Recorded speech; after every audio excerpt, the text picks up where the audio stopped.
When is breaking news not breaking news? Well, when it comes to the LA Rams, we're about to find out.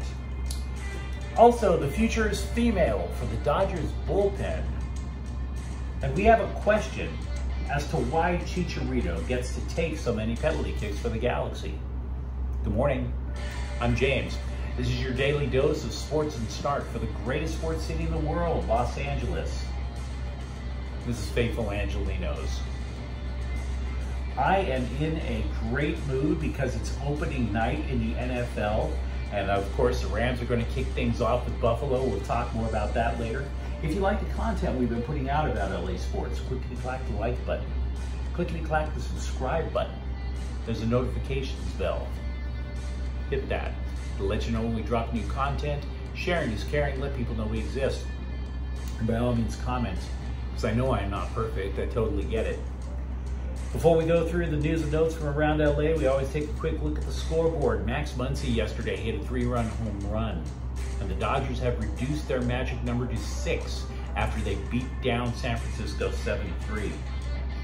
Meanwhile, tonight, mentioned just a moment ago, your defending Super Bowl champion Rams kick off the season at SoFi. The game should probably start at about 4:20. Light it up, I get it. And of course, they're playing the Bills. Defending Super Bowl champion versus a team that's convinced that they should have been in the Super Bowl last year. Now, by the way, side note, if you want to get my thoughts on the game, I have done a Rams preview. There is a Rams playlist on this channel. You can find it there. So I make this last check of all the news and notes before I come and record this clip, and ESPN is all a dog. Adam Schefter reports that Matthew Stafford had a procedure on his right elbow, and that's why he can go without limitations. And I'm sitting there thinking, we already knew he had a procedure. You've been watching this channel for a while, you knew this. Now, some sources, look, they're not telling you what the procedure was. They're not telling you when he had it. So we already knew that he had a shot inside of his right elbow to combat some inflammation there. And then they shut him down.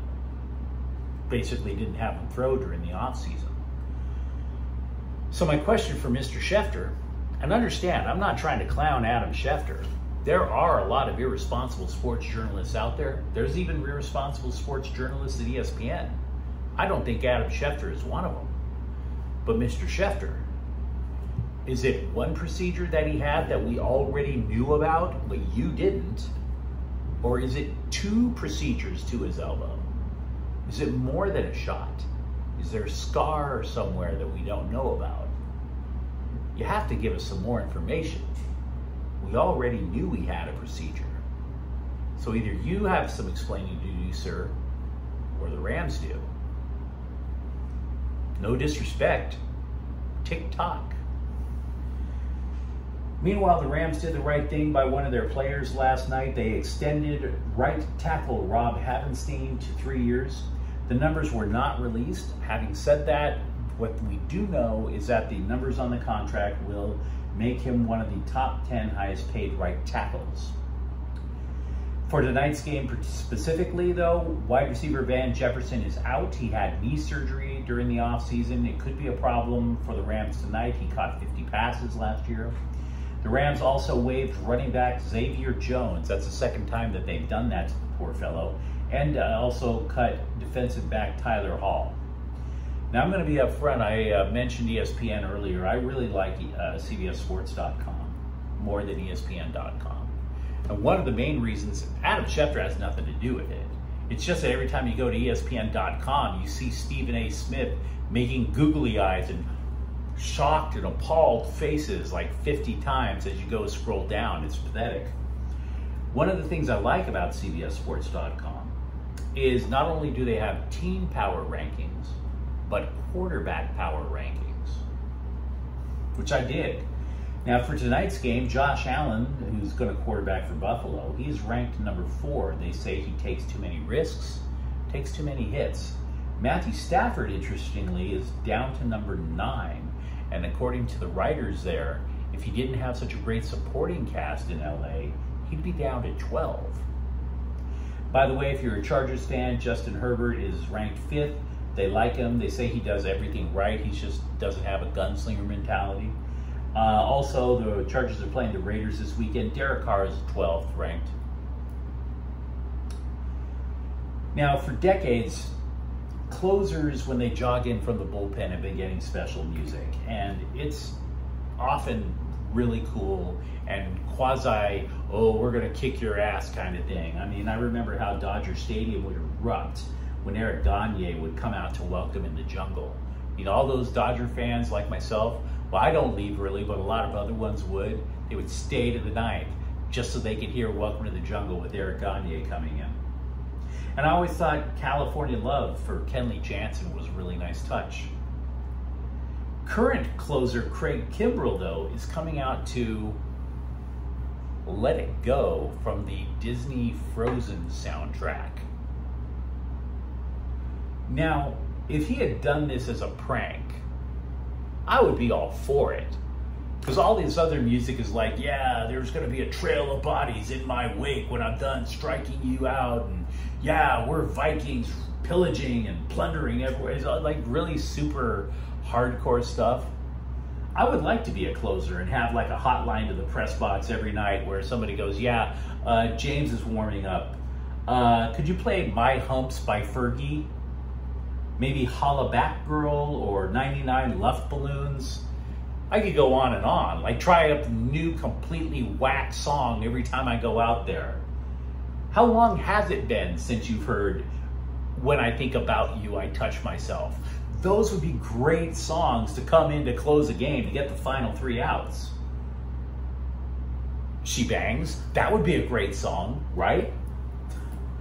But no, none of that happened. This is not a troll thing. Unfortunately, Craig Kimbrell did it because, well, it was Women's Day at the Ravine a few weeks ago. And all the other players were coming up to special music about women's rights and all that other stuff. And so his wife asked him to play Let It Go. And that day he winds up getting, he allows no hits in that inning. And he's kept it ever since. So it's not out of fun, it's out of superstition. And that sucks. Because to be frank, I wish Disney would let that song go into the abyss, never to be heard from again. Joey Gallo got hit by a pitch in yesterday's game on the elbow. It's just a bruise. He shouldn't miss any time. Fox Sports radio host Doug Gottlieb has apologized to Freddie Freeman's former agent. He tweeted something about the agent basically miscommunicating or misleading Freddie Freeman during last offseason. Freeman, apparently his first choice was to stay in Atlanta. As a result, he eventually came to LA. Gottlieb, I guess for lack of a better way of saying it, accused the agent of doing something unethical. The agent wanted a retraction and he got it. Credit where it's due, also for the Dodgers. It's abundantly clear to me that with 8 home runs, Trace Thompson is exceeding expectations with the boys in blue. Because I thought he was going to stink. Great? No. Stink? Absolutely not. He's been good.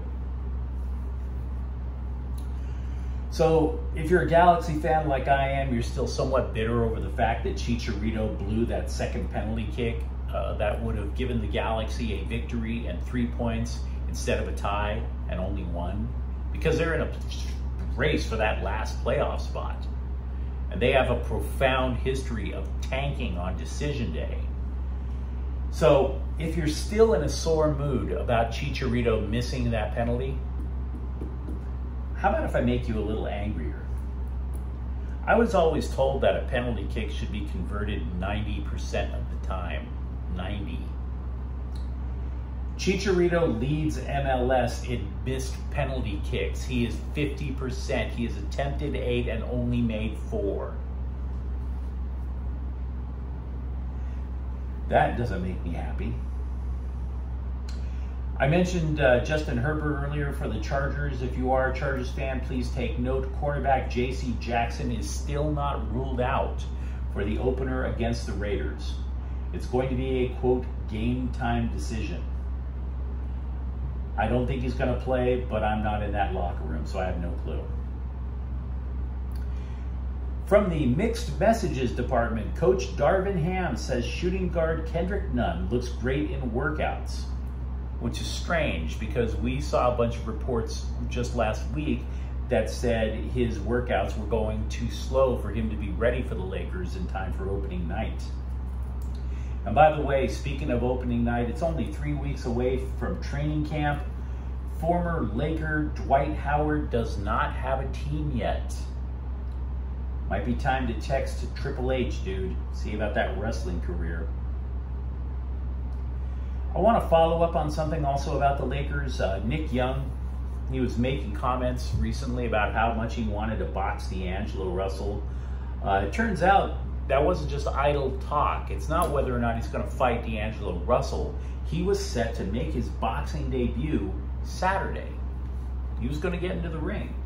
Only Young's debut has been tabled because his opponent isn't licensed to fight in California. Dude, come on, man. Oh, and by the way, Young also wants to box Luke Walton as well. So there's that.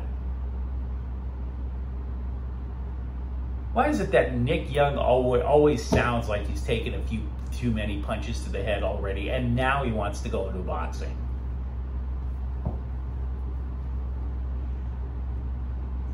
Now for USC football, the 2023 recruiting class has taken a hit. 4-star defensive back Braxton Myers has reopened his commitment.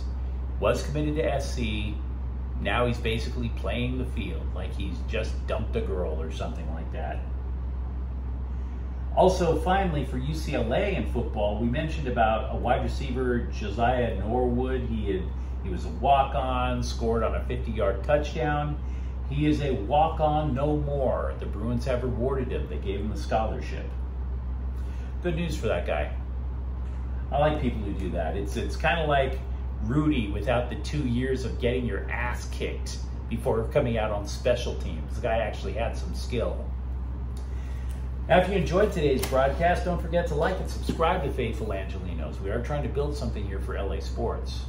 I'm James. Thanks for watching. We'll be back tomorrow. Faithful Angelenos is a Kian Corte El Queso production. Take care.